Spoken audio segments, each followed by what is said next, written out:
करके मुस्कुरा के चल दिए।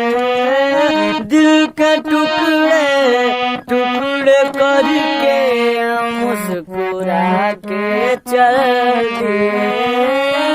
जाते जाते ये तो बता जा, जाते जाते ये तो बता जा, हम जिएंगे किसके लिए।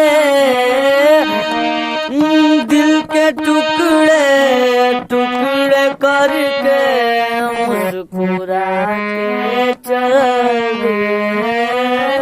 दिल के टुकड़े टुकड़े करके मुस्कुरा के चल दिए।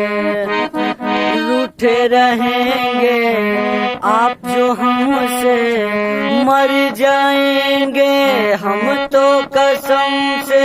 सुन ले तू जात छुड़ाने से पहले, जान हमारी नाम पे तेरे जाएगी एक दिन दिल भर मेरे।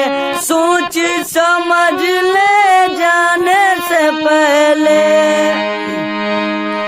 यूं अगर तुम दिल की तमन्ना को मिटा के चल दिए। दिल के टुकड़े टुकड़े करके मुस्कुरा के चल दिए।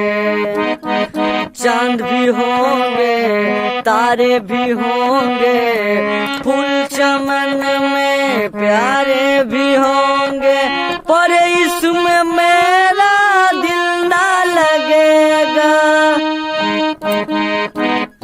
भीगेगी जब जब रात सुहानी, आग लगाएगी रुत मस्तानी। तुम ही बता कोई कैसे जिएगा। दिल के मारो को दिल के मालिक, दिल के मारो को दिल के मालिक ठोकर लगा के चल दिया।